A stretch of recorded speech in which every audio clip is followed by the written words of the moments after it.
생명과 바꾼 주의 사랑을 잊지 않게 하소서. 나를 위해 흘렸던 주의 눈물 잊지 않게 하소서.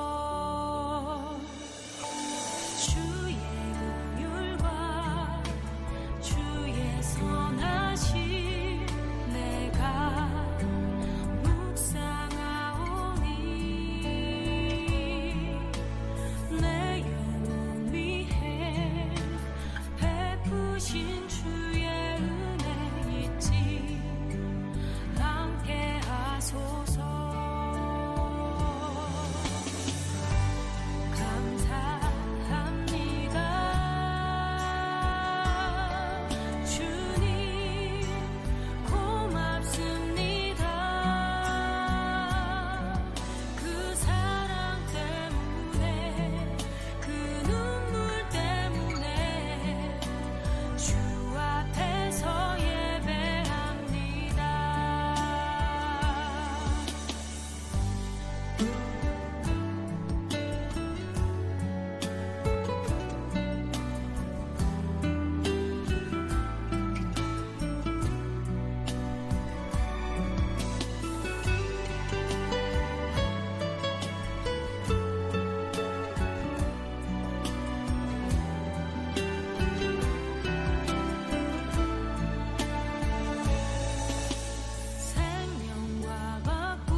찬송가 85장 찬송.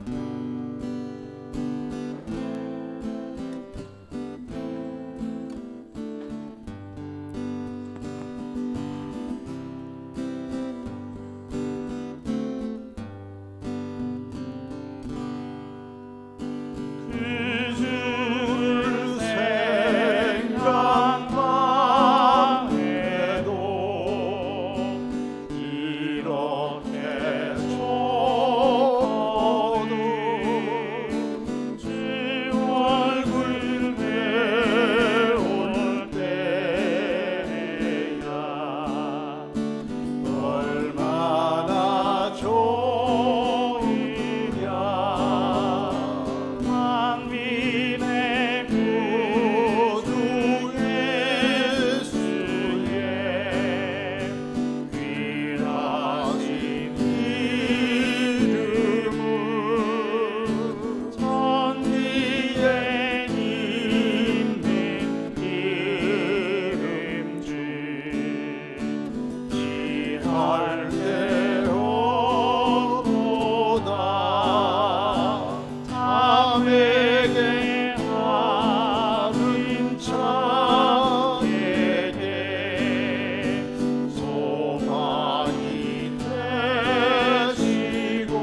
찬송가 90장 찬송 부르시겠습니다.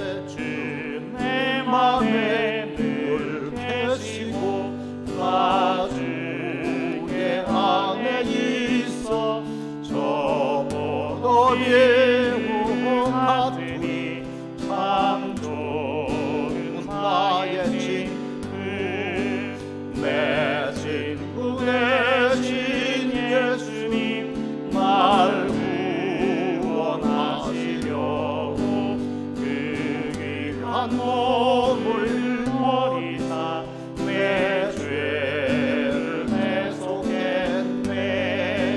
나 주님을 늘 믿으며 그 손을 의지하고 내 몸과 마음을 맞춰서 끝까지 충성하리. 내 진실하신 친구여 은혜에 내려주사 날 항상 보호하시고 내 방패 되옵소서. 그 풍성한 참 사랑에 은은히 그늘 속야 날 구원하신 예수는 참 좋은 나의 친구. 아멘. 찬송가 327장 327장을 보겠습니다.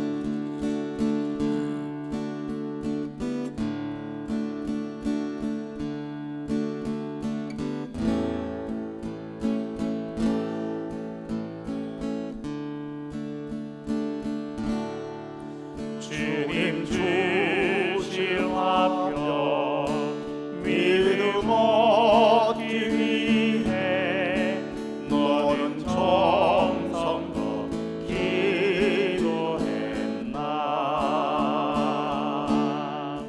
주의 제단 앞에 모두 바치기 전 복을 받을 생각하라.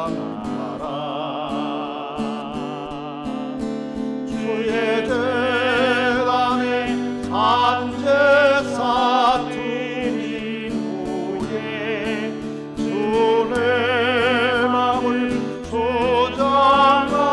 조장하니 주의 뜻을 따라 그와 동행하며 영생 복락을 누리겠네. 주의 밝은 빛에 항상 활동하며 선한 사업을 힘쓰겠나. 자유 얻으려면 주의 뜻을 따라 너의 모든 것 희생하라. 주의 제단에 산제사 드린 후에 주의 마음을 주장하리. 주의 뜻을 따라 그와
하나님의 은혜가 함께하는 은혜와 축복의 예배로 드려지길 원합니다. 코로나의 상황이 연일 계속되어지고 또 우리 주변에까지 이렇게 불쑥 다가온 것 같이 느껴집니다. 오늘 그래서 많은 분들이 여러 가지 상황 때문에 나오지 못하고 예배하지 못하는 그러한 상황 가운데 있는데, 우리가 믿음으로 하나님을 예배하고 또 하나님을 찬양할 때 찬양 가운데 거하시는 하나님의 은혜가 우리 안에 함께 하심을 경험하는 은혜와 축복의 예배가 되게 하신 줄로 믿습니다. 찬양하며 감사하며 기쁨과 또 감사를 고백하며 주님 앞에 우리의 삶을 드려 예배하기 원합니다. 찬양하라 내 영혼아, 감사하라 내 영혼아, 내 속에 있는 것들아 다 주님을 찬양하라. 우리의 신앙과 믿음을 고백하며 예배의 자리로 나아가기 원합니다. 찬양하라 내 영혼아, 찬양하라 내 영혼아, 내 속에 있는 것들아 다 찬양하라. 감사하라 내 영혼아, 감사하라 내 영혼아, 내 속들아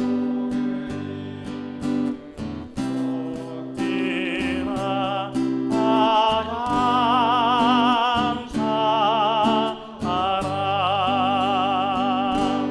기뻐하라 내 영혼아, 기뻐하라 내 영혼아, 내 속에 있는 것들아 다 기뻐하라.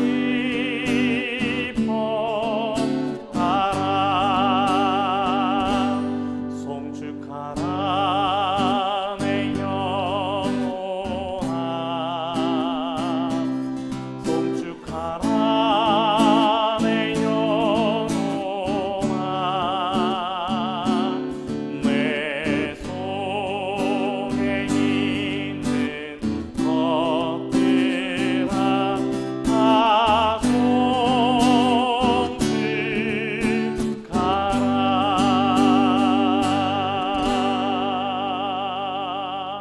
아멘. 교동문 126번 사순절 세 번째 주일의 말씀을 교독하겠습니다. 여호와여, 나의 영혼이 주를 우러러 보나이다. 나의 하나님이여, 내가 주께 의지하여 싸우니 나를 부끄럽지 않게 하시고 나의 원수들이 나를 이겨 개가를 부르지 못하게 하소서.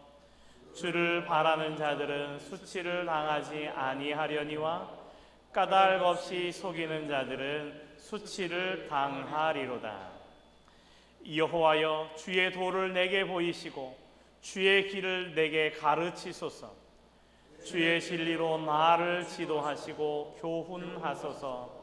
주는 내 구원의 하나님이시니 내가 종일 주를 기다리나이다. 여호와여, 주의 긍휼하심과 인자하심이 영원부터 있어사오니 주여 이것들을 기억하옵소서. 여호와여, 내 젊은 시절의 죄와 허물을 기억하지 마시고 주의 인자하심을 따라 주께서 나를 기억하시되 주의 선하심으로 하옵소서. 여호와는 선하시고 정직하시니 그러므로 그의 도로 죄인들을 교훈하시리로다. 온유한 자를 정의로 지도하시며 온유한 자에게 그의 도를 가르치시리로다. 여호와여, 모든 길은 그의 언약과 증거를 지키는 자에게 인자와 진리로다. 아멘. 아멘. 사도신경으로 우리의 신앙을 고백하겠습니다. 전능하사 천지를 만드신 하나님 아버지를 내가 믿사오며 그 외아들 우리 주 예수 그리스도를 믿사오니 이는 성령으로 잉태하사 동정녀 마리아에게 나시고 본디오 빌라도에게 고난을 받으사 십자가에 못 박혀 죽으시고 장사한 지 사흘 만에 죽은 자 가운데서 다시 살아나시며 하늘에 오르사 전능하신 하나님 우편에 앉아 계시다가 저리로서 산자와 죽은 자를 심판하러 오시리라. 성령을 믿사오며 거룩한 공회와 성도가 서로 교통하는 것과 죄를 사하여 주시는 것과 몸이 다시 사는 것과 영원히 사는 것을 믿사옵나이다. 아멘. 아멘. 찬송가 415장 찬양 드리겠습니다.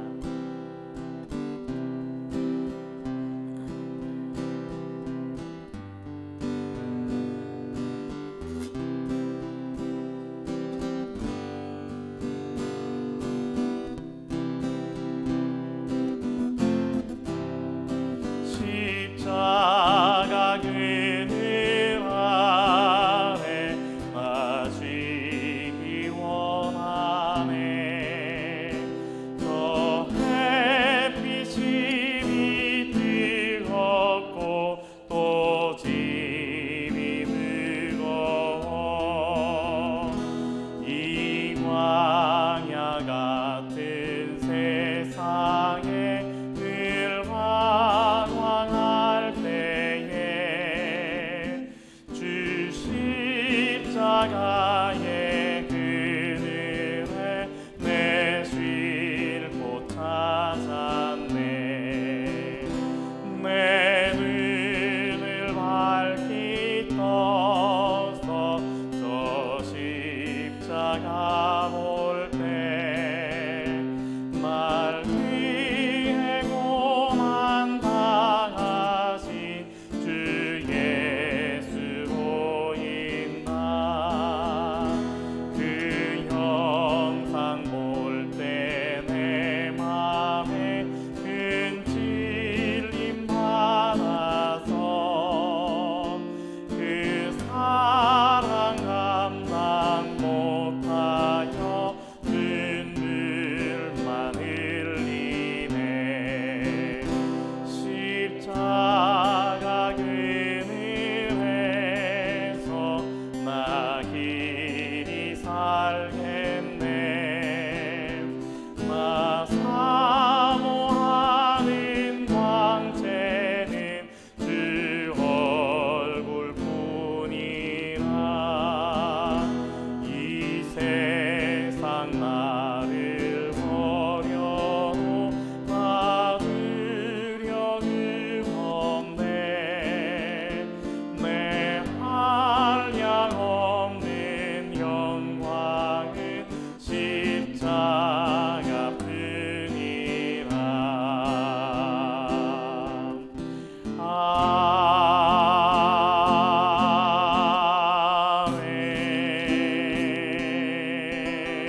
아멘. 아멘. 오늘 예배를 위해서 최동섭 안수 집사님께서 나오셔서 기도해 주시겠습니다.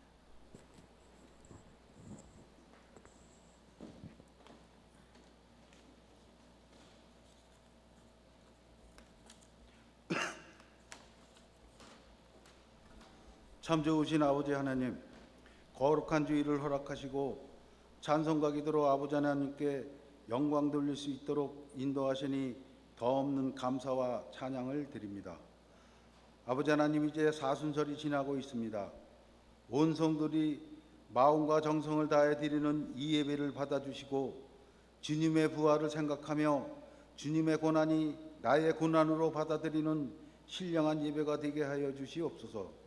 유혹 많고 허물 많은 이 세상을 살아오면서 알게 모르게 지은 죄와 허물 속에 감싸여진 저희들 아버지 하나님께 회개하오니 주님의 보혈로 깨끗게 씻어 주시옵소서. 아름다운 반석 위에 우리 교회를 세워주심에 더없는 감사를 드리며 날로 날로 부흥간전하게 하시고 물질 충만한 교회가 되게 하시며 새로 나오는 성도들이 이 앞에 빈자리를 가득 채우는 놀라운 아버지 하나님의 역사가 임하게 하여 주시기를 간절히 바라옵고나옵나이다. 병마와 싸우며 고생하는 성도님들에게 아버지 하나님을 놀라운 치유의 기적이 나타나게 하시고 코로나로 인하여 온 국민이 너무나 두려움과 고통 속에 살아가고 있습니다. 하루빨리 안정을 되찾을 수 있도록 아버지 하나님의 능력으로 대체하여 주시옵소서. 아버지 하나님, 이제 우리 성도님들 모두가 예수 믿고 구원받아 천국 갈 수 있도록 하늘문을 높이 열어 주시옵소서. 오늘도 말씀 전하시는 목사님에게도 성령의 능력으로 우리의 심령을 뜨겁게 변화시켜 주시어서 눈이 뜨이고 귀가 열리게 하여 주실 줄 믿사오며 예수님의 이름으로 기도드립니다. 아멘. 아멘. 감사합니다. 하나님, 믿음으로 주님 앞에 행할 때마다 주의 도우심과 은혜와 능력으로 우리를 풍성케 하심을 볼 수 있도록 주님 도와주시옵소서. 주님 찬양합니다. 감사합니다. 주님 함께 하여 주시옵소서.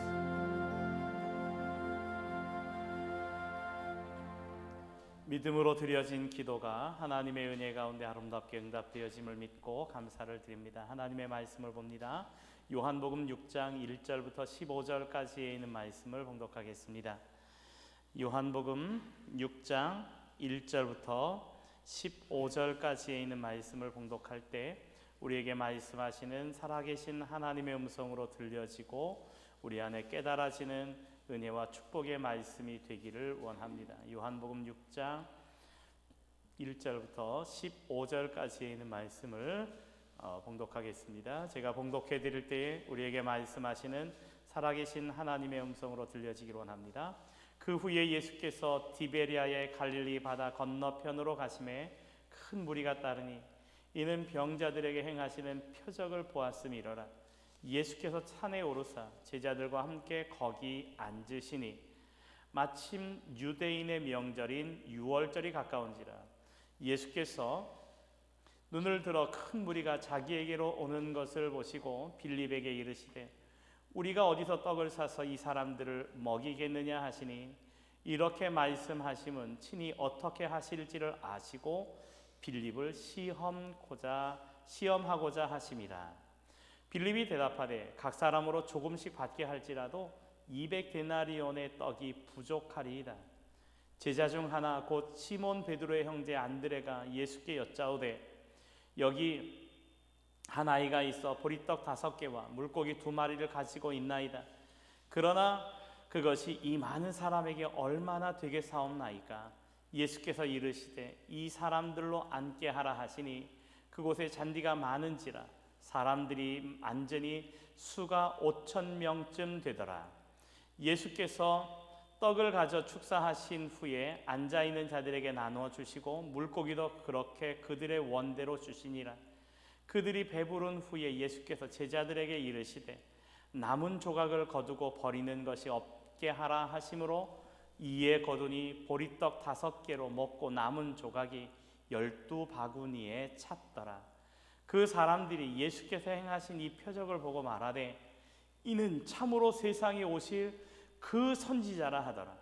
그러므로 예수께서 그들이 와서 자기를 억지로 붙들어 임금으로 삼으려는 줄 아시고 다시 혼자 산으로 떠나가시니라.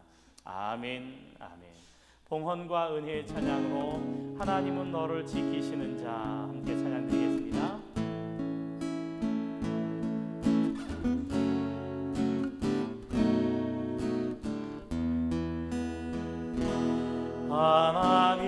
하나님은 너를 지키시는 자 너의 우편에 그늘 되시니 낮에와 밤의 날도 너를 잊지 못하리. 하나님은 너를 지키시는 자 너의 환난을 면케하시니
모든 것이 하나님의 은혜입니다. 내가 지금까지 지나온 것도 하나님의 은혜요.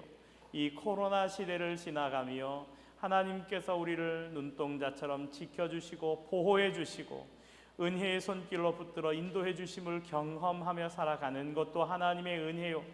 또 때로는 코로나19에 감염되어 힘들고 어려운 시간을 보낼 때 주님께서 내 곁에서 나를 도우시고 나와 함께 하심을 경험하는 것도 하나님의 은혜임을 고백합니다. 하나님은 모든 상황 속에서 우리를 지켜주시고 보호하시는 주님이심을, 선한 목자 되심을 우리가 늘 믿음의 눈으로 보고 주님의 은혜와 능력을 경험하는 성도의 삶이도록 도와주시옵소서. 오늘도 믿음으로 우리의 삶을 구별하여 하나님 앞에 예배자로 드리게 하시니 감사합니다. 우리의 예배가 하나님 기쁨 되게 하시고 또 하나님께 영광이 되게 하시고 주의 풍성한 은혜와 사랑의 역사들을 이루어 가기에 부족함이 없도록 주님 도와주시고 인도하여 주시옵소서. 주님 앞에 귀한 예물로 구별하여 드립니다. 10의 1조를 드립니다. 감사의 예물을 드립니다. 주일 예물과 주정 예물로 드립니다. 일천번제의 예물로 드립니다. 뜻을 정한 믿음과 소원을 담아 하나님 앞에 감사함으로 넉넉한 것을 주님 앞에 드리기를 소원하며 주님 앞에 귀한 것 드리오니 좋은 밭에 뿌려진 씨가 되게 하셔서 풍성한 은혜의 결실로 하나님의 영광을 위하여 거두게 하시고 또 드린 손길들마다 갚아주시고 채워주시고 도와주시고 이루어주시는 주의 은혜로 넘쳐날 수 있도록 인도하여 주옵소서. 귀한 예물 쓰여지는 곳곳마다 주의 향기가 되게 하시고 영혼을 구원하며 주님의 사랑을 전하고도 남는 귀한 예물 되게 하여 주시옵소서. 많은 것 드리기를 원하나 드리지 못하는 손길 위에도 하나님 함께 해주셔서 그 삶의 범사에 주의 함께 하심을 경험하며 또 하나님의 놀라운 은혜와 축복을 누리며 사는 삶이도록 도와주시옵소서. 예수님의 이름으로 간절히 축복하며 기도하옵나이다. 아멘. 아멘. 하나님 앞에 구별하여 드려진 예물, 우리의 삶이 하나님의 기쁨과 영광 되게 하심을 믿고 감사드립니다. 우리 코로나19의 상황이 연일 계속되어지고 있음을 봅니다. 그럼에도 예배의 행진이 계속 이어져 가면 하나님께서 우리의 예배를 기뻐 받으시기 때문입니다. 우리 옆에 계신 분들과 말없이 사랑합니다, 축복합니다, 우리 함께 표현할까요? 사랑하고 축복합니다. 네, 하나님의 은혜가 함께 하시기를 원합니다. 오늘 유튜브로 인터넷으로 예배하는 사랑하는 성도들을 사랑하고 축복합니다. 어디 있든지 그곳이 하나님을 예배하는 예배의 처소가 되고 또 예배의 예배당이 되게 하신 줄로 믿고 감사를 드립니다. 우리의 삶 속에 날마다 하나님의 은혜가 함께하며 특별히 예배할 때에 하나님께서 우리의 삶을 돌보시고 또 이끄심을 경험하는 은혜와 축복의 예배가 되어지기를 원합니다. 날마다 말씀과 함께하는 성도님들이 되기를 원합니다. 네.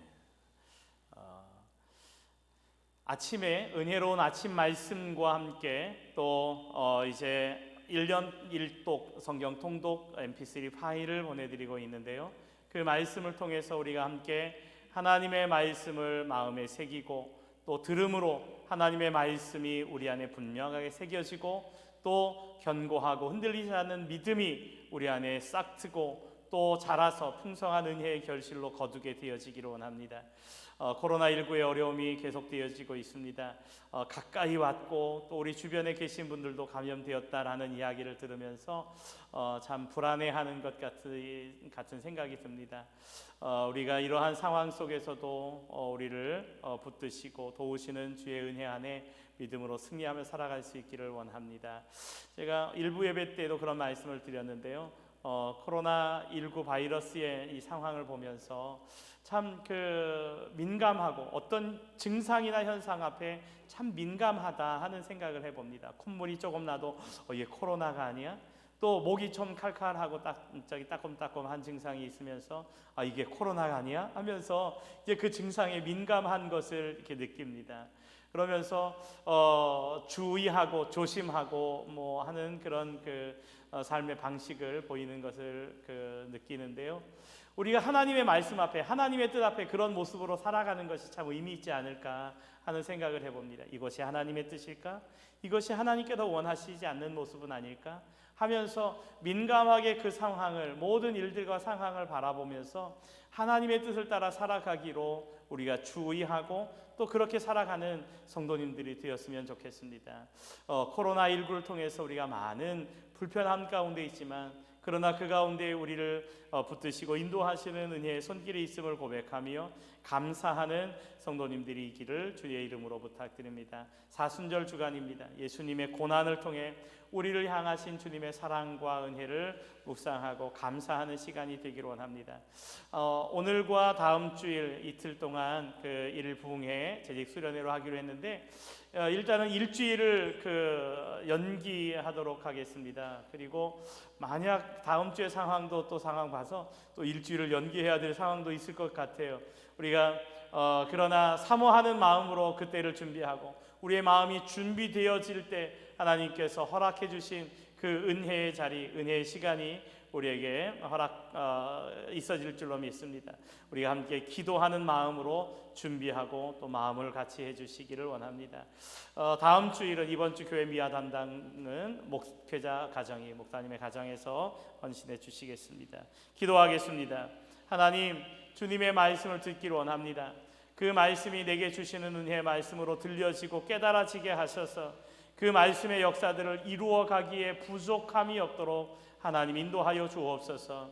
들을 때 들을 귀를 열어주시고 우리 안에 들려진 말씀을 통해서 힘있고 능력 있는 하나님의 역사를 감당해 나아가기에 부족함이 없는 하나님의 능력으로 체험받는 시간 되게 하여 주옵소서.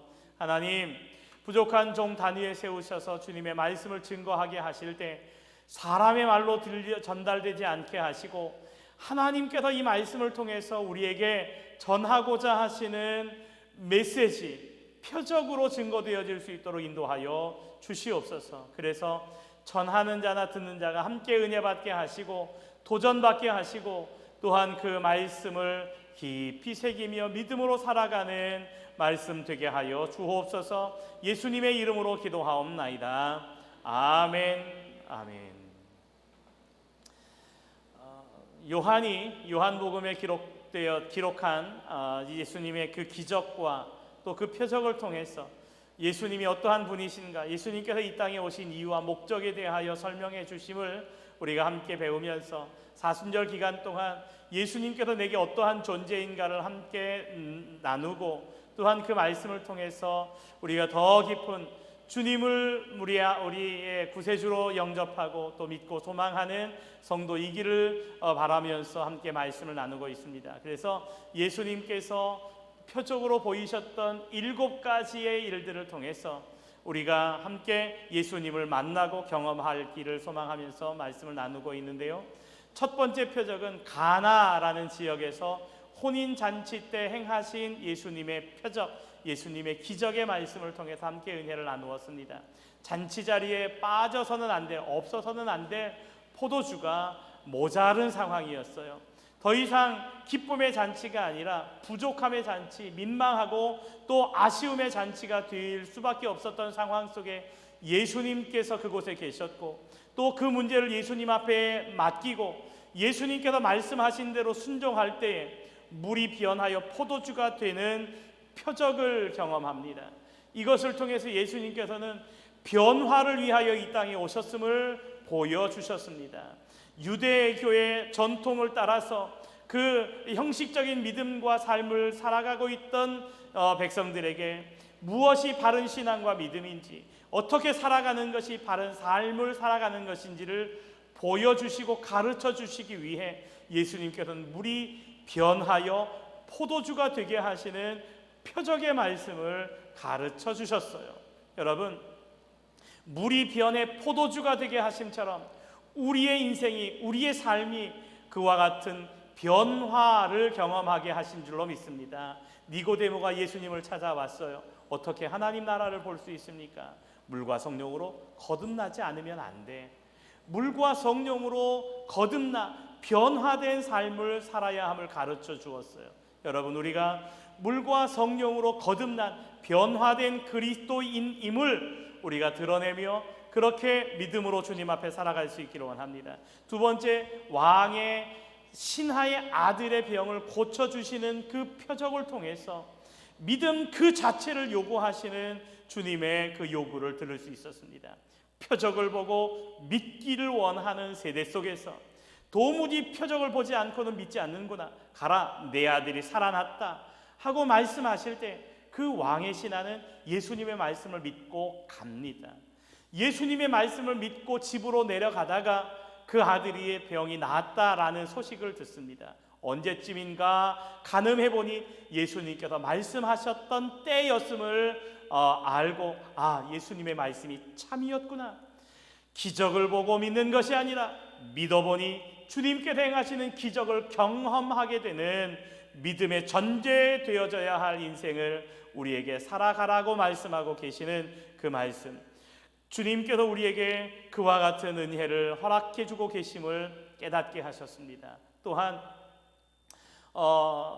예수님께서 함께 하셨던 그곳 베데스다라는 연못, 그곳이 자비의 곳, 긍휼의 집이라는 의미를 가지고 있었지만 치열한 경쟁적인 그 상황과 일들이 있었던 그곳에 예수님께서 계셨어요. 그 경쟁과 서로 물이 동할 때 먼저 들어가야 어떠한 병에 걸렸든지 나을 수 있는 그런 일을 경험할 수 있었던 그곳에 예수님께서 계셨어요. 그리고 예수님께서는 소외받은 한 사람을 주목해 보셨습니다. 38년 동안 죄송합니다. 우리 요 앞에 있는 마이크를 집사님 그 3번 저기 볼륨을 좀 줄여주세요. 3번 볼륨을 좀 줄여주시면 감사하겠습니다. 3번, 네, 감사합니다. 됐습니다. 네, 우리 마이크 상태가 네, 어디까지 했죠? 베데스다. 예수님께서 38년 된 병자에게 눈을 보이시고 눈을 맞추시고 그에게 다가가십니다. 아무도 관심을 가져주지 않았던 그 사람, 그런데 예수님께서 그를 바라보십니다. 그리고 그의 병이 오랜 줄 아시고 그를 불쌍히 여기시며 그의 병을 고쳐주십니다. 내 자리를 들고 걸어가라 하고 말씀하실 때 38년 동안 병들어 고통받았던 그가, 아무런 소망이 없었던 그가 자신에게 말씀하신 예수님의 말씀을 듣고 그 자리를 들고 걸어갑니다. 그런데 그 38년 동안 병들었던 자리에서 이제 일어나 걸어가고 있는 그 사람을 바라보는 주변 유대인들의 시선은 예수님의 시선과는 좀 달랐습니다. 그들은 안식일을 범하고 내가 자리를 들고 걸어가면 어찌 됨이냐 하고 그 자리를 들고 걸어가고 있는 그 사람을 책망합니다. 예수님께서는 그러한 유대교의 전통에 빠져서 그 기쁨을 함께 기뻐하지 못하는 그들을 바라보며 안타까운 말씀을 말씀하고 계십니다. 여러분, 오늘 주님께서는 우리에게 다가오셔서 우리와 눈을 맞추십니다. 그리고 우리에게 진정 필요한 것이 무엇인가를 아시며 우리의 영혼을 만지십니다. 우리의 마음을 만지시고 그리고 우리의 육신을 만져 치료해 주시고 고쳐 주시고 강건케 해 주십니다. 그리고 우리가 믿음으로 오늘을 살아갈 것을 우리에게 다짐하라고 말씀하십니다.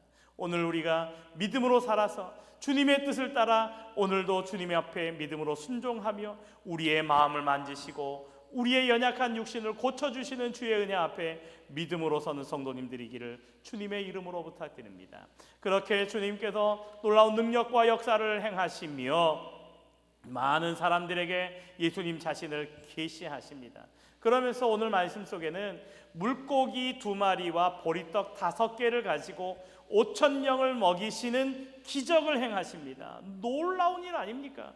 물고기 2마리와 보리떡 5개, 어린 아이가 한 끼 점심으로 요기할 수 있는 적은 분량의 떡과 그리고 고기였습니다. 그런데 그것을 가지고 5,000명을 먹이시고도 남는 역사를 이루셨으면 이것은 참으로 놀라운 기적과 같은 일이었습니다. 여러분, 이렇게 많은 사람들을 먹일 수 있도록 준비하기 위해서 어떠한 것이 필요할까요? 아마 큰 솥이 필요할 거예요.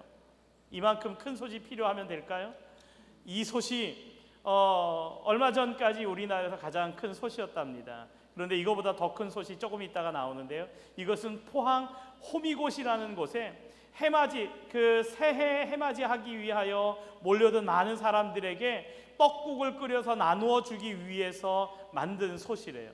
이 솥에다가 떡국을 끓여서 나누어 줄 수 있는 인원이 약 2만 명 정도 된다고 합니다. 와, 엄청나게 많은 사람들에게 먹을 수 있는 양식을 제공해 주죠. 그런데 이것보다 더 큰 솥을 만들었대요. 충북 괴산에 보면 이러한 솥을 만들어서 이 솥을 우리나라에서 가장 큰 솥으로 이제 기네스북에 등재한다라는 이야기를 하는데 약 4만 명 정도 먹일 수 있는 그 분량의 솥이라고 해요.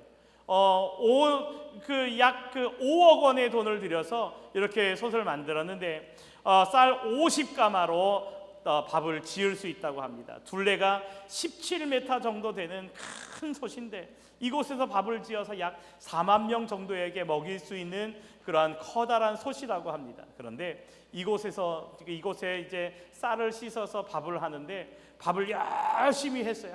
한참 끓여서 밥을 했는데 설익어서 먹지 못했다고 해요.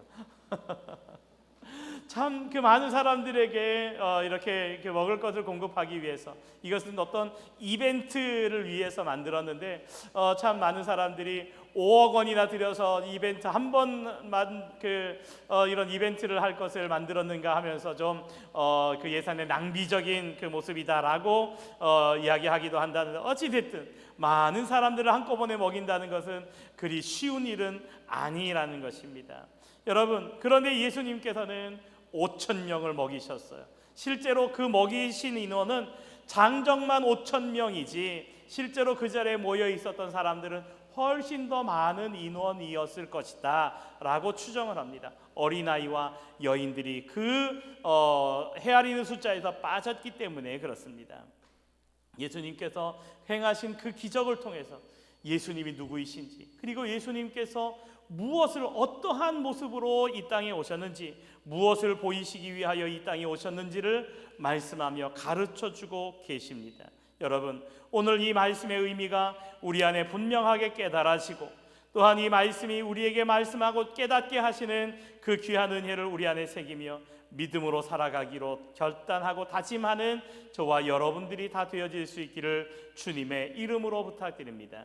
여러분, 예수님께서 오병이어의 기적을 행하셨는데 오병이어의 기적을 행하셨던 동기가 있습니다. 그 기적의 동기는 불쌍히 여기시는 눈빛으로 많은 무리들을 바라보셨다는 거예요. 예수님께서 행하시는 기적은 그 어떤 기적을 함께 나누고 또 유익을 받을 그 사람에게 그 사람을 바라보실 때에 예수님께서 불쌍히 여기시는, 긍휼히 여기시는 눈빛으로 그들을 바라보시며 그 일을 행하십니다. 한 문둥병자가 예수님을 찾아와서 고쳐줄 것을 요구합니다. 간구합니다. 그 모습을 보시고 예수님께서 어떠한 마음을 먹으셨는가? 앞에 있는 말씀을 보면 마가복음 1장 41절을 보면 예수께서 불쌍히 여기사 손을 내밀어 그에게 대시며 이르시되 내가 원하노니 깨끗함을 받으라 하시니 라고 말씀하십니다. 예수님께서 그 문둥병자를 바라보시면서 불쌍히 여기는 마음을 가지셨다는 거예요. 예전 성경에 보면 민망히 여기셨다라고 기록하고 있어요. 이 민망히 여기셨다라는 말은 고통스럽게 여기다라는 의미로 번역되어질 수 있는 단어였더라고요. 예수님께서는 고통 가운데, 아픔 가운데, 질병 가운데 있는 그를 바라보면서 불쌍히 여기는 마음, 긍휼히 여기는 마음을 가지시고 그의 아픔과 고통을 또한 그의 삶의 문제를 함께 지시고 또 해결해 주시기를 원하셨다는 것입니다. 또한 예수님께서 행하시는 그 공생의 사역의 동기가 이렇게 기록되어져 있는데 마태복음 9장 35절부터의 말씀에 보면 예수께서 모든 도시와 마을에 두루 다니사 그들의 회당에서 가르치시며 천국 복음을 전파하시며 모든 병과 모든 약한 것을 고치시니라. 무리를 보시고 불쌍히 여기시니 이는 그들이 목자 없는 양과 같이 고생하며 기진하고 또 쇠약해져 있는 모습을 보시고 그들을 향하여 기적과 능력을 행하여 주셨다는 것입니다. 여러분, 예수님의 사역 그 자체가, 예수님께서 이 땅에 오신 그 자체가 이 세상을 불쌍히 여기시고 이 세상을 고치시기 위하여 오심이심을 잊지 마시기를 주님의 이름으로 부탁드립니다. 오늘 본문의 상황도 마찬가지예요. 5절 말씀을 보면 예수께서 눈을 들어 큰 무리가 자기에게로 오는 것을 보셨다고 기록하고 있어요. 그냥 이 보신다라는 말은 그냥 쳐다본다는 것이 아닙니다. 예수님께서 그 물을 보시고 느낌까지 암시하고 있어요. 연민의 마음으로, 긍휼의 마음으로 그들을 바라보셨다는 거예요. 동일한 내용을 기록하고 있는 마가복음 6장에서는 큰 무리를 보시고 목자 없는 양 같음을 인하여 불쌍히 여기셨다라고 기록하고 있습니다. 그러면서 그들에게 여러 가지 내용으로 가르쳐 주셨다라고 말씀하고 계십니다.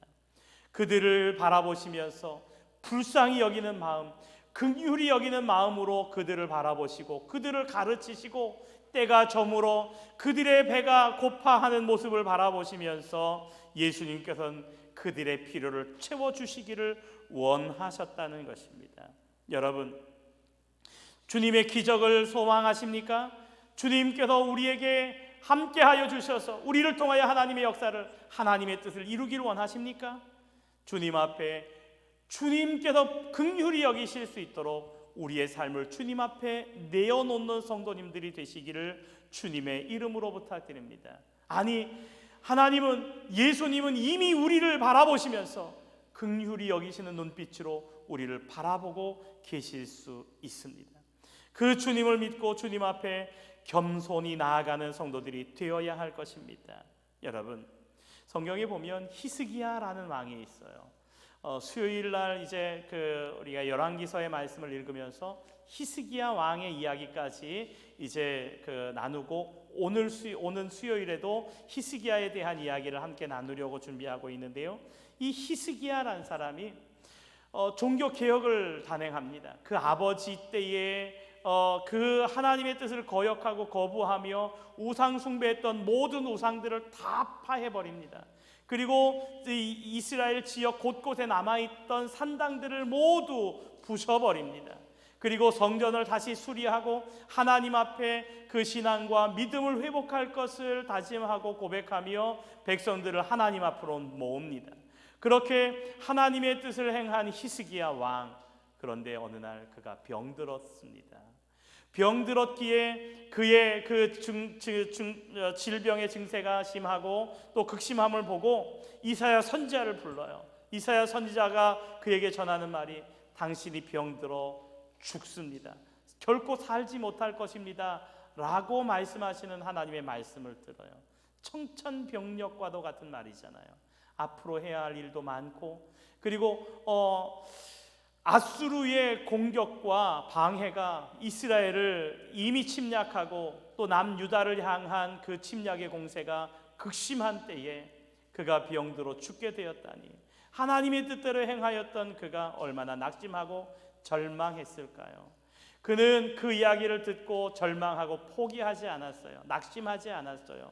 히스기야 왕은 어떻게 했는가? 이사야 38장 2절부터의 말씀에 보면 히스기야가 얼굴을 벽으로 향하고 여호와께 기도하여 이르되, 여호와여 구하오니 내가 주 앞에서 진실과 전심으로 행하며 주의 목전에서 선하게 행한 것을 기억해 주세요 하고 하나님 앞에 기도했어요.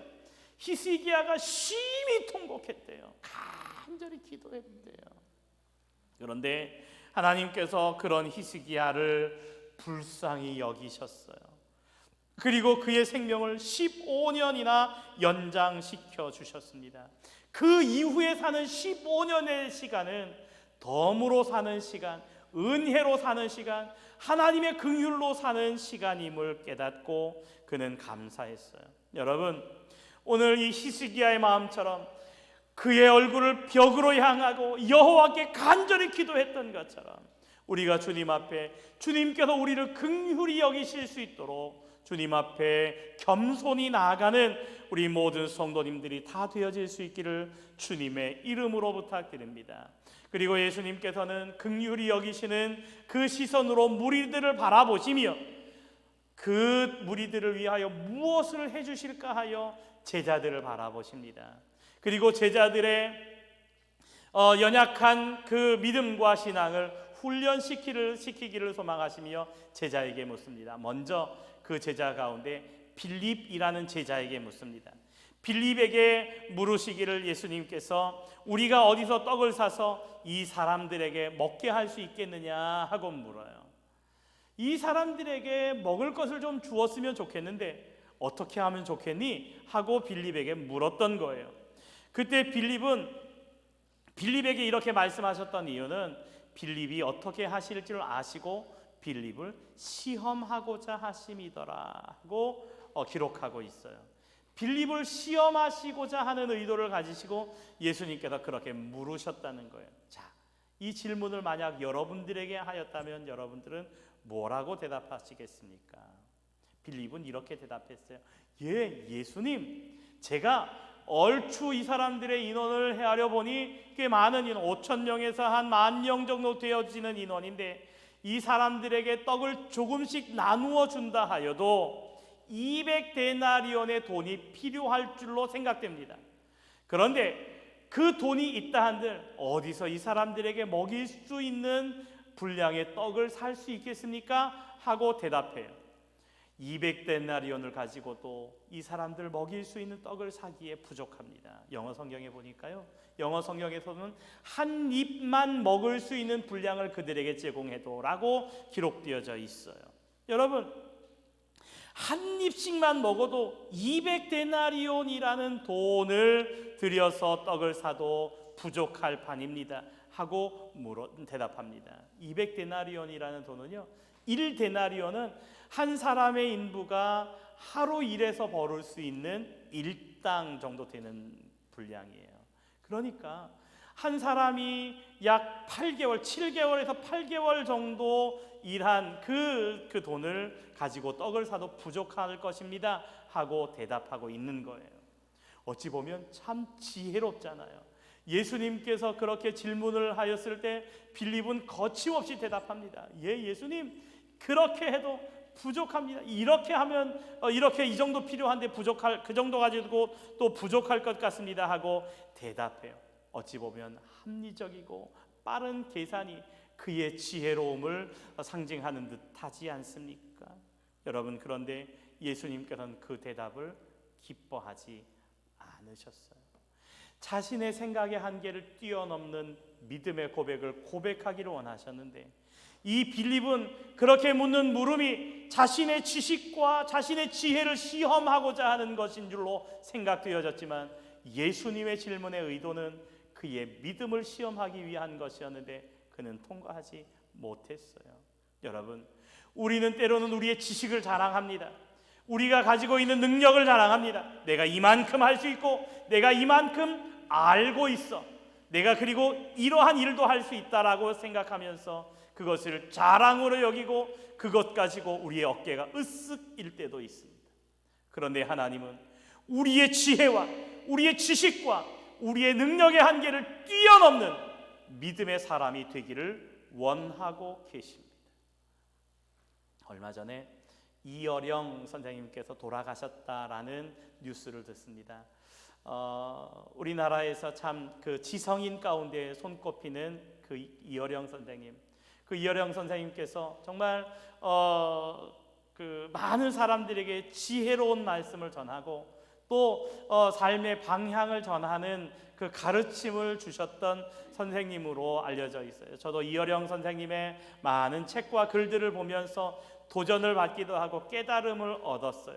그는 모든 그 부분에 있어서 참 뛰어난 그 박식한 그 지식을 가지고 있었던 분이셨습니다. 그런데 그가 예수님을 믿기로 작정하고 세례를 받고 또 신앙의 자리로 나왔다는 이야기를 들었어요. 참 놀라운 일이었어요. 그는 모든 지식과 지혜를 통달하면서 본인은 자신의 지혜를 참 지식과 의미 있는 그 지식을 통해서 의미 있는 삶을 가르치는 분이셨는데 신앙의 자리로 믿음의 자리로 나왔다라는 이야기를 들으면서 많은 사람들이 깜짝 놀랐어요. 그러면서 그분이 쓴 책 한 권이 있는데 지성에서 영성으로라는 책이었어요. 아주 두툼한 책이었는데 제가 그분이 그 예수 믿기로 작정했다라는 그러한 이야기를 들으면서 궁금하고 또 그분이 무슨 이야기를 하고 있는지를 생각하면서 이제 그 책을 사서 읽어보았어요.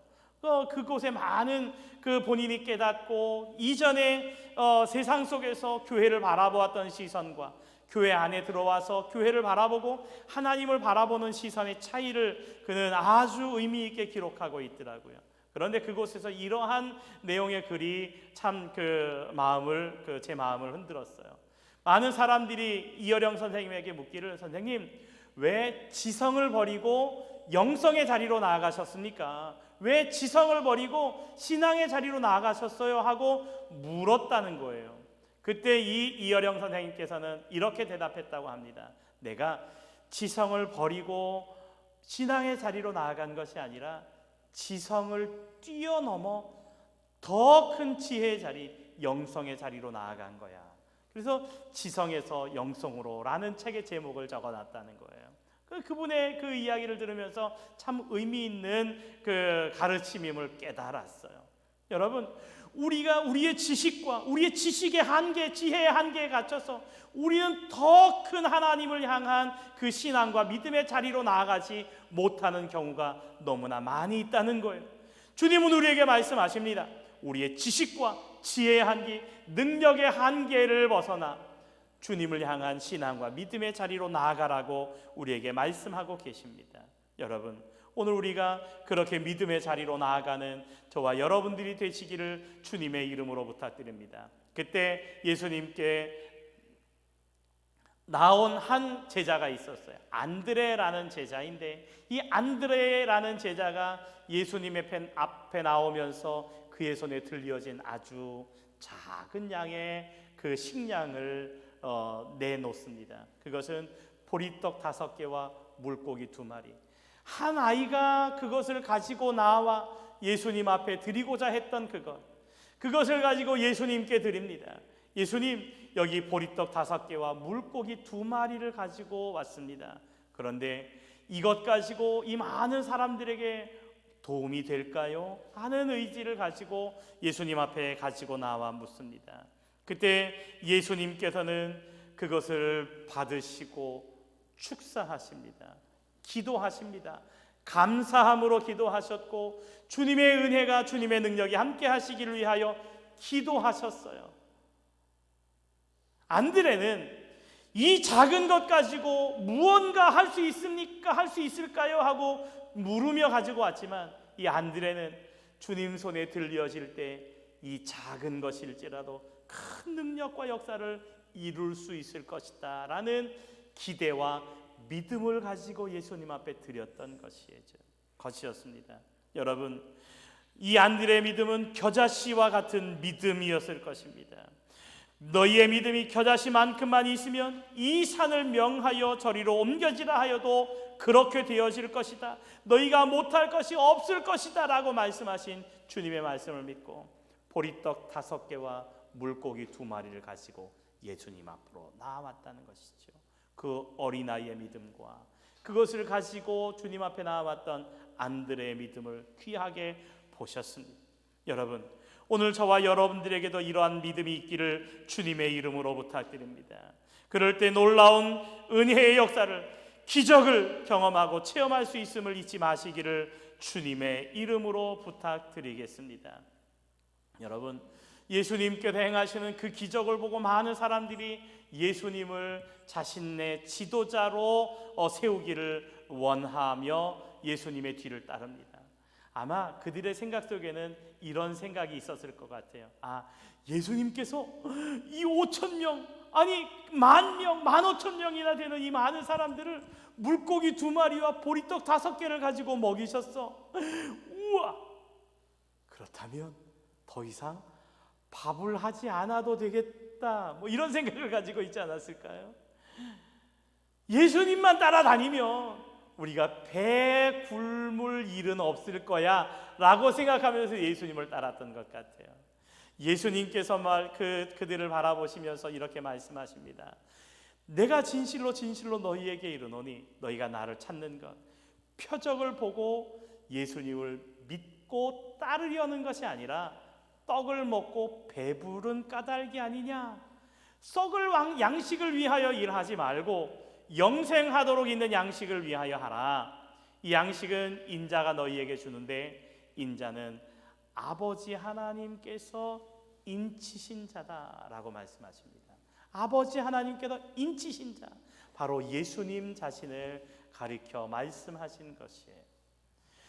너희가 표적을 보고 나를 믿기로, 나를 따르기로 작정한 것이 아니라 떡을 먹고 배부른 이유 때문이 아니냐. 너희가 또 시간이 지나면 배고프고 그때 또 먹을 것을 공급하면 그것을 먹음으로 만족하고 그것이 전부인 것처럼 생각하는데 그것은 썩어질 양식이다. 썩어질 양식을 위하여 일하지 말고 영생하도록 있는 양식을 위하여 일하라 하고 말씀하시며 예수님께서는 이렇게 선포하십니다. 내가 곧 생명의 떡이다. 너희를 위하여 찢기는, 너희를 위하여 찢겨 죽어질 생명의 떡이다 라고 말씀하십니다. 많은 사람들을 먹이고 많은 사람들에게 생명을 주고 많은 사람들에게 영원한 생명을 줄 생명의 떡 대신 예수님을 선포하고 계셨다는 거예요. 여러분, 우리가 주님을 바라볼 때 예수님에게서 무엇을 기대하고 계십니까? 우리의 삶이 번성하고 잘 되어지는 것을 기대하고 계시나요? 물론 우리가 믿음으로 살아가고 정직하게 하나님의 뜻을 따라 살아갈 때 하나님께서 우리에게 그러한 은혜와 축복을 베풀어 주십니다. 그러나 그것이 우리의 궁극적인 목적이 되어서는 안 돼요. 주님께서 우리에게 영원한 생명을, 하나님의 자녀로 오늘을 살며 이 땅에 하나님의 나라를 이룰 것을 우리에게 말씀하며 가르쳐 주셨어요. 생명의 떡 되신 주님을 바라보고 생명의 떡 되신 주님을 의지하고 오늘도 믿음으로 살아가는 저와 우리 모든 성도님들이 다 되어질 수 있기를 주님의 이름으로 부탁드립니다. 타협하고 또 우리가 주님을 향하여 무언가를 기대하고 더 나은 삶을 위하여 나아가는 것이 아니라 주님의 은혜 안에 믿음으로 살아서 하나님의 영광과 기뻐하심을 이루며 그렇게 하나님의 도우심을 경험하는 믿음의 삶을 살아가는 저와 여러분들이 되기를 주님의 이름으로 부탁드립니다. 우리가 기복신앙의 모습으로 살아가는 것이 아니라 신앙의 수단화를 위하여 살아가는 것이 아닌 믿음을 가지고 하나님의 은혜 안에 살아가는 저와 여러분들이 되어야 할 것입니다. 탈무드에 이러한 이야기가 나옵니다. 유대인 2명이 배를 타고 가다가 난파를 당합니다. 간신히 구명보트를 타고 표류를 해요. 그 중에 한 명이 간절히 기도합니다. 하나님, 우리를 살려주시면 제 재산의 절반을 드리겠습니다 하고 기도해요. 그리고 한 사람은 열심히 배를 져요.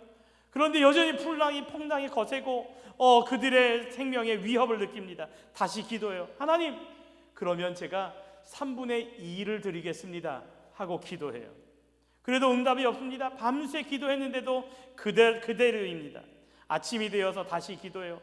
하나님, 제발 목숨만 살려주세요 하고 그는 하나님 앞에 다시금 서원하고 작정하려고 합니다. 하나님, 제 전 재산을 이라고 하려고 할 때 옆에서 노를 젓고 있던 또 다른 친구가 해가 이렇게 떠오르면서 저 멀리 보이는 섬을 발견하고는 여보게 저기 섬이 보이네. 이제 그만해도 돼 라고 이야기했다고 합니다. 여러분, 우리가 이렇게 거래를 하고 흥정하는 마음으로, 흥정하는 모습으로 오늘 신앙과 믿음으로 오늘 주님 앞에 살아가고 있지는 않나요? 오늘 주님 앞에 우리의 신앙과 믿음을 고백하고 온전한 모습으로 주님 앞에서는 내가 곧 생명의 떡이다, 나로 말미암지 않고는 아버지께로 올 수 없다라고 말씀하신 그 말씀을 기억하고 오늘도 믿음으로 살아가는 저와 여러분들이 다 되어질 수 있기를 주님의 이름으로 부탁드립니다. 여러분, 예수님께서 보리떡 5개와 물고기 2마리를 가지고 5,000명을 먹이시며 그 사인을, 그 표적의 모습으로 생명의 떡 되시는 예수님의 그 모습을 보여주셨어요.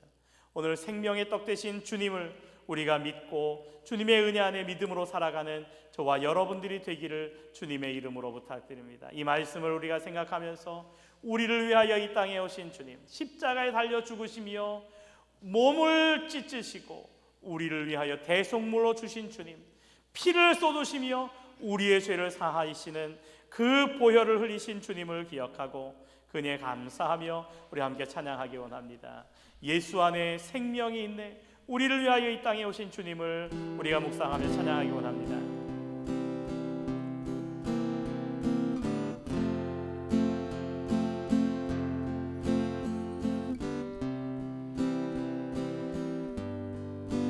죄인들을 위하여 주님 찾아오셨네. 죄인들을 위하여 주님 찾아오셨네. 주 안에 생명이 있네. 죄인들을 위하여 주님 찾아왔으나 사람들 영접하냈네.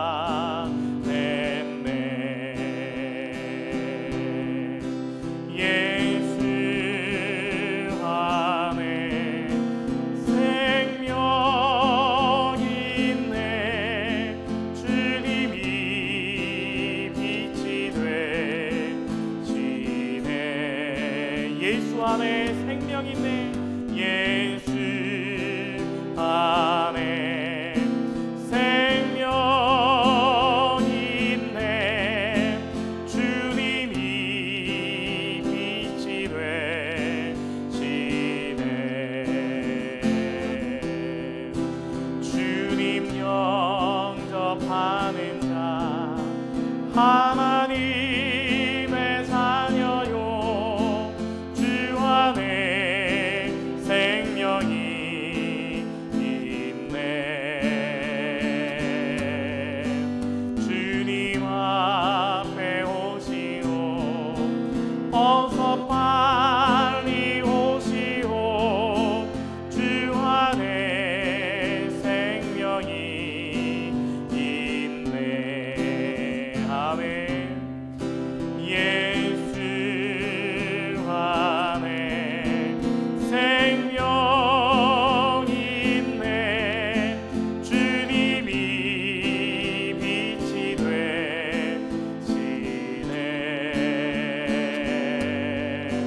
예수 안에 생명이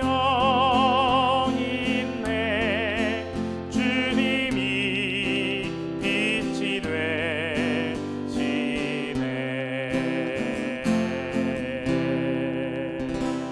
아멘. 예수님 안에 생명이 있습니다. 내가 곧 생명의 떡이라고 말씀하십니다. 마태복음 16장에 보면 사람이 만일 온 천하를 얻고도 제 목숨을 잃으면 무엇이 유익하리요? 사람이 무엇을 주고 제 목숨을 바꾸겠느냐 하고 말씀하고 계십니다. 육신보다 생명이 중요합니다. 그 육신의 생명보다 영원한 생명은 더 중요한 것입니다. 천국에서의 영원한 생명, 오늘 오병이어의 표적의 사건을 통하여 우리에게 말씀하신 생명의 떡 되신 주님을 우리에게 주시기 위하여 이 땅에 오셨음을 기억하고 생명의 떡 되신 주님을 믿는 믿음 안에 살아가는 저와 여러분들이기를 주님의 이름으로 부탁드립니다. 기도하겠습니다. 하나님 감사합니다. 날마다 믿음으로 살아가는 영생의 기쁨과 소망을 누리며 사는 성도들 되게 하여 주시옵소서. 예수님께도 우리의 생명의 주가 되심을 고백하며 믿음으로 주님 앞에 한 걸음 한 걸음 나아가는 성도들만 되게 하여 주시옵소서.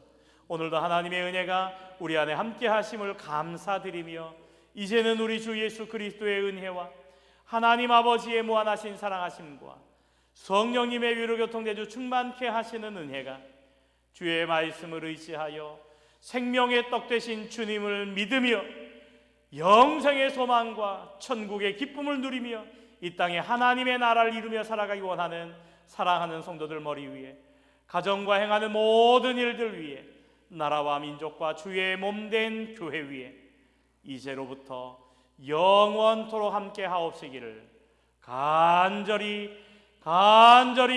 축원하옵나이다. 아멘. 아멘. 감사합니다. 하나님,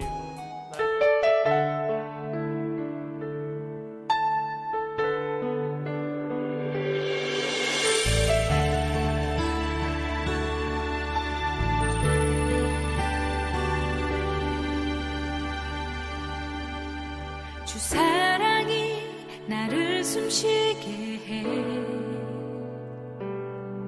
세상 그 어떤 어려움 속에도 주 은혜로 나를 돌보시며 세상 끝날까지 지켜주시네.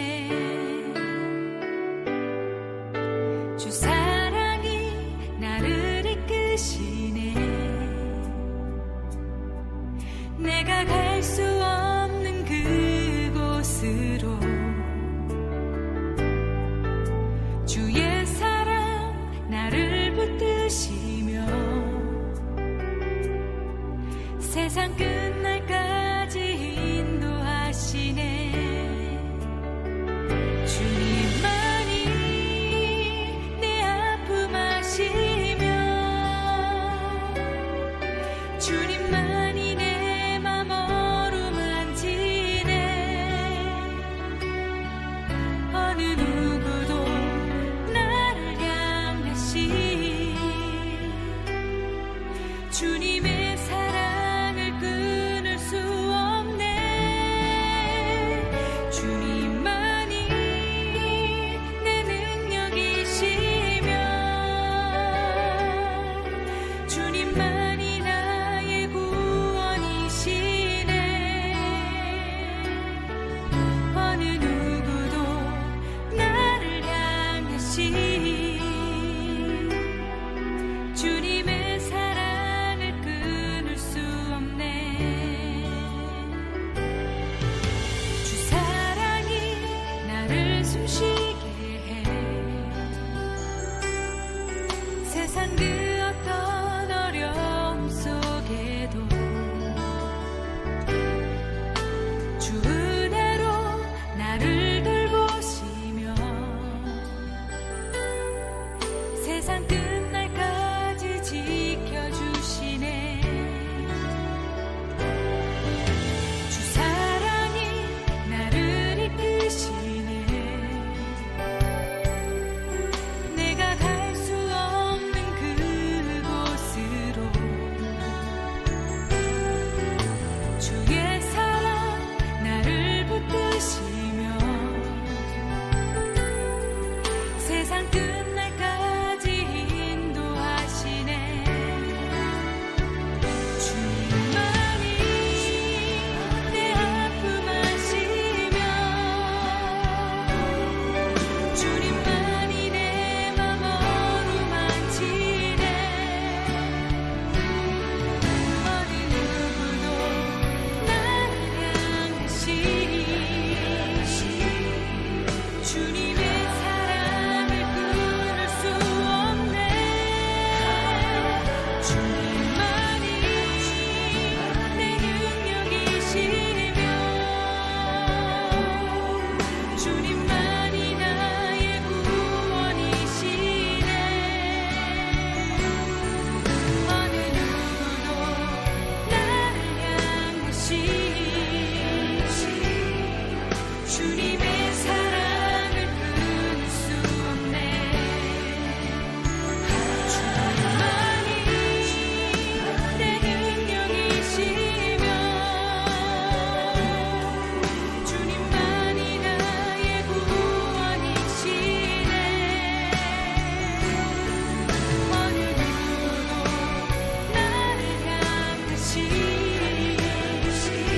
상한 나의 맘 오시네. 주 나의 눈물 안에 홀로 울던 맘 아시네. 주 나의 모습 보네. 상한 나의 맘 오시네.